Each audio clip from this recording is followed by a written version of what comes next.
Dear students, this is Praveen Kumar Agrawal from BA Department, Rotary Institute of Management and Technology, Chandosi, welcomes you in today's lecture of Company Law.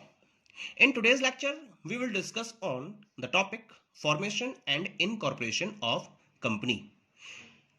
इस topic में हम study करेंगे कि किस तरीके से एक कंपनी को फॉर्म किया जाता है, यानी कि किसी कंपनी के फॉर्मेशन और उसके इनकॉर्पोरेशन के पीछे कौन कौन से स्टेप्स हमें फॉलो करने होते हैं। हम उन पर्टिकुलर स्टेप्स को इस टॉपिक में डिस्कस करेंगे। The procedure of formation of a company may be divided into 4 stages. तो कुल मिलाकर हमें 4 स्टेजेस डिस्कस करनी है। इसके लिए सबसे पहली है promotion of the company, second one is incorporation of the company, third one is the raising of capital and fourth one is the commencement of business. इन चारों स्टेजेस को फॉलो करते हुए कोई भी कंपनी एग्जिस्टेंस में आ सकती है और अपने बिजनेस को स्टार्ट कर सकती है। पहले हम बात करते हैं फर्स्ट स्टेज की। This is the promotion of company. What is the promotion of the company? किसी भी कंपनी को या किसी भी कंपनी को स्टार्ट करने से पहले हमें एक बिजनेस का आइडिया जनरेट करना होता है कि किस पर्टिकुलर बिजनेस आइडिया पर हम एक कंपनी को ओपन करेंगे। So what we do in this stage, the idea of carrying on a business is conceived by a person और a group of person called promoters. तो प्रमोटर्स आगे आते हैं। सबसे पहले किसी भी कंपनी को एस्टेब्लिश करने के लिए सबसे पहले प्रमोटर्स आगे आते हैं। वो प्रमोटर्स क्या करते हैं, एक बिजनेस आइडिया को कैरी करते हैं और उसके बेसिस पर कंपनी के फॉर्मेशन के लिए आगे आते हैं। They make detailed investigation about the workability of the idea, amount of the capital required and operating expenses. वो वर्कआउट करते हैं इस पर्टिकुलर पॉइंट पर कि जो आइडिया वो लेकर चल रहे हैं क्या वो वर्क करेगा, क्या वो प्रैक्टिकली उनको प्रॉफिट मेकिंग कंडीशन में आगे बढ़ाएगा। उस पर्टिकुलर आइडिया को जब बिजनेस में कन्वर्ट किया जाएगा तो उसमें कितनी अमाउंट इन्वेस्ट करनी होगी, उसके ऑपरेटिंग एक्सपेंसेस क्या होंगे। इन सारे फैक्टर्स को विचार करके उस आइडिया को आगे बढ़ाया जाता है। These are the promoters of a company who brings a company into existence. केवल प्रमोटर्स होते हैं जिनके बेसिस पर किसी कंपनी को एग्जिस्टेंस में लाया जाता है। तो कुल मिला के प्रमोशन स्टेज पर कंपनी के प्रमोटर्स एक बिजनेस आइडिया डेवलप करते हैं जिसके बेसिस पर कंपनी को आगे ओपन किया जाएगा। Okay, now come to the second step. Second step और second stage is the incorporation of company. Company को इनकॉर्पोरेट करना होता है। इनकॉर्पोरेशन का मतलब होता है registered under the company act 2013। जो कंपनीज कंपनी एक्ट 2013 में रजिस्टर्ड होती हैं उनको हम इनकॉर्पोरेटेड कंपनीज का नाम देते हैं। अब कंपनी को अगर कंपनी एक्ट में रजिस्टर्ड होना है तो उसके लिए क्या क्या उसको करना होता है ये भी देखते हैं हम इस स्टेज में। A company is said to be incorporated when it is registered under the companies act, that is clear. The certificate of incorporation is the birth certificate of the company। एक तरीके से कंपनी का birth certificate होता है उसका certificate of incorporation.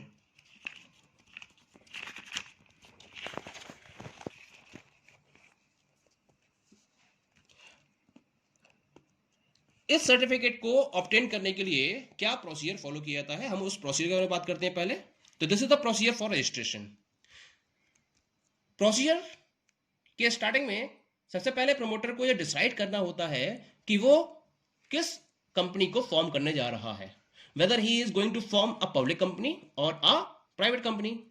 इसके साथ साथ उसे डिसाइड करना होता है कि जो कंपनी वो फॉर्म करेगा वो कंपनी विद लिमिटेड लाइबिलिटी होगी, अनलिमिटेड लाइबिलिटी होगी या लिमिटेड बाय गारंटी होगी। इसके साथ साथ उसे ये भी डिसाइड करना होता है कि कंपनी का नाम क्या होगा और जो नाम वो डिसाइड कर रहा है उस पर कंपनी के सारे प्रमोटर्स एग्री होने चाहिए और डिजायरेबल टू ऑल होना चाहिए। ये अगर कंपनी का नाम पहले से ही अगर ऐसा नाम अगर आप सोचते हो जो पहले से ही रजिस्टर्ड है तो वो नाम आप आगे नहीं बढ़ा सकते, आपको उससे हटकर कुछ नाम डिसाइड करना होगा। ठीक, इन सारे पॉइंट्स को डिसाइड करने के बाद आप एक एप्लीकेशन रजिस्ट्रेशन के लिए रजिस्ट्रार से ऑब्टेन करते हो और उसको फिल करके उसके साथ में आपको कुछ डॉक्यूमेंट्स लगाने होते हैं। क्या क्या डॉक्यूमेंट्स आपको ऐड करने होते हैं उस एप्लीकेशन के साथ में? सबसे पहला है मेमोरेंडम ऑफ एसोसिएशन, दूसरा है आर्टिकल्स ऑफ एसोसिएशन, तीसरा है a statement of nominal capital. Fourth one is a notice of address of the registered office of the company. Next one is a list of directors and their consent to an act signed by them. And the last one is a declaration that all the requirements of the act have been complied with. Such declaration shall be signed by an advocate of High Court or Supreme Court और CA engaged with the company. क्या मतलब हुआ इन points का? सबसे पहला document आपको लगता है मेमोरेंडम ऑफ एसोसिएशन. इसमें कंपनी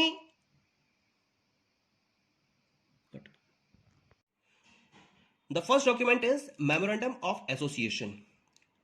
मेमोरेंडम ऑफ एसोसिएशन में कंपनी डिफरेंट क्लॉजेस को फॉलो करते हुए अपनी कंप्लीट डिटेल्ड इंफॉर्मेशन अवेलेबल कराती है, जैसे name clause, place clause, nomination clause, different clauses are there. और उन क्लॉजेस में जैसी इंफॉर्मेशन की रिक्वायरमेंट होती है वैसी इंफॉर्मेशन को अवेलेबल कराते हुए कंपनी अपना एक complete memorandum of association develop करती है. Next one is articles of association. Company को रन करने के लिए किन पर्टिकुलर रूल्स एंड रेगुलेशंस को फॉलो किया जाएगा, उसके रेफरेंस में कंपनी अपना आर्टिकल्स ऑफ एसोसिएशन तैयार करती है. Next one is a statement of nominal capital.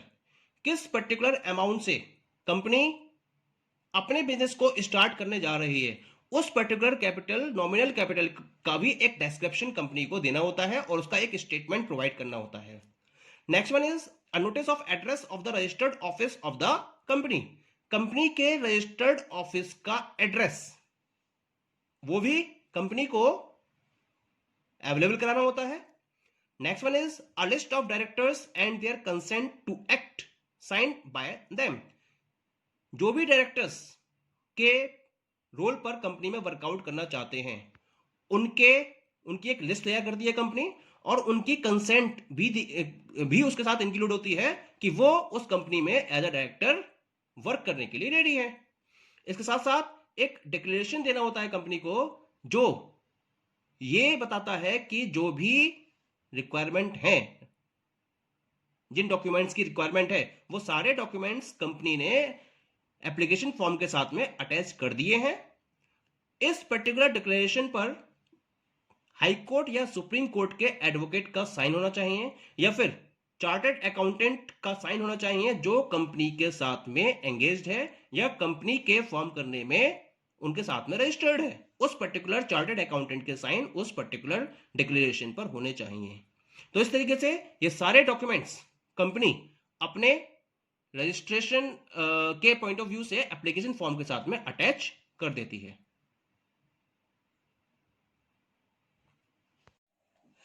After submitting the documents with the application form for incorporation, the next step is to obtain the certificate of incorporation. If the registrar is satisfied that all the requirements of the act have been complied with, he shall register the company and issue a certificate of incorporation.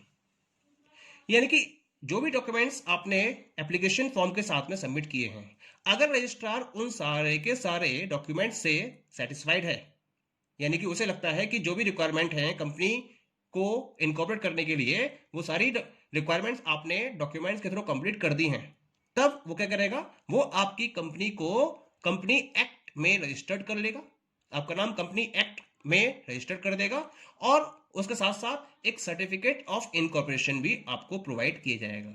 यह certificate of incorporation इस बात का प्रमाण होता है कि आप अपनी कंपनी को लीगल वे में स्टार्ट कर सकते हो और उसके अंडर में जो भी ऑपरेशंस आपको स्टार्ट करने हैं उसको आप आगे फॉलो कर सकते हो.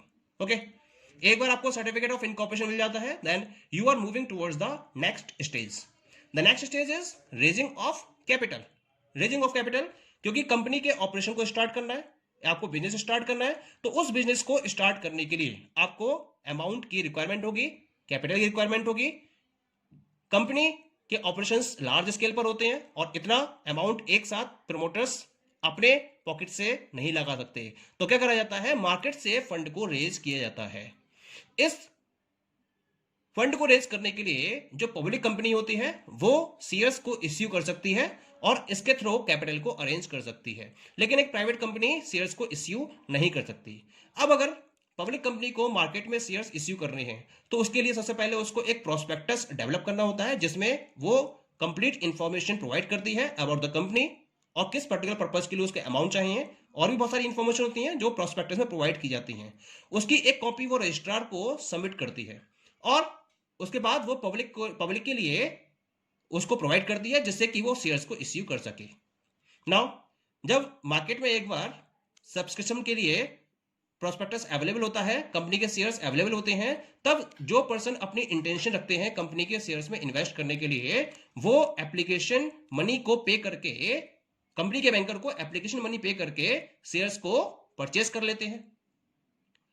इसके बाद आगे का प्रोसीजर चलता है जिसमें एक लास्ट डेट फिक्स कर रखी होती है कंपनी के प्रमोटर्स ने जब तक आप उसको परचेस कर सकते हैं। उस डेट पर प्रमोटर्स ये देखते हैं कि जितनी रिक्वायरमेंट उनकी है उसके अकॉर्डिंग सारे शेयर्स परचेस कर लिए गए हैं या नहीं। अगर सारे के सारे शेयर्स उस समय परचेस कर लिए गए होते हैं तब उस पर्टिकुलर आईपीओ को क्लोज कर दिया जाता है, उस ऑफरिंग को क्लोज कर दिया जाता है और जितनी एप्लीकेशंस आई होती हैं उसके अकॉर्डिंग शेयर्स को अलॉट करना स्टार्ट कर दिया जाता है और उसके थ्रू कंपनी कैपिटल को अरेंज करना स्टार्ट कर देती है।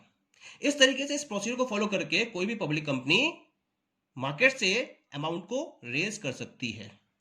एक बार जब आपके पास सारा का सारा कैपिटल अरेंज हो जाता है तब आप नेक्स्ट स्टेप की तरफ मूव करते हो and the last step is that is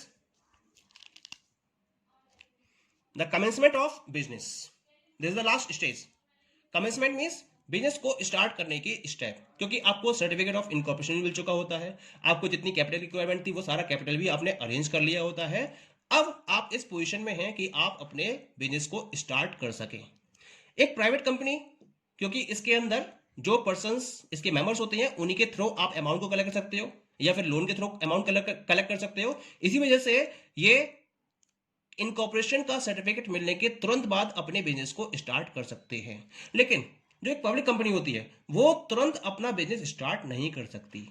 क्या करना पड़ता है इसको रजिस्ट्रार से एक सर्टिफिकेट ऑफ कमेंसमेंट लेना होता है, क्योंकि ये शेयर्स के थ्रू भी पैसा अरेंज कर सकते हैं। तो शेयर्स के थ्रू पैसा अरेंज करने की वजह से इनको एक सर्टिफिकेट ऑफ कमेंसमेंट चाहिए होता है जो रजिस्ट्रार से इनको मिलता है और उसके बाद ही ये अपने बिजनेस को कमेंस कर सकते हैं। Okay, so this is the complete procedure for the formation and incorporation of company. Okay, thank you.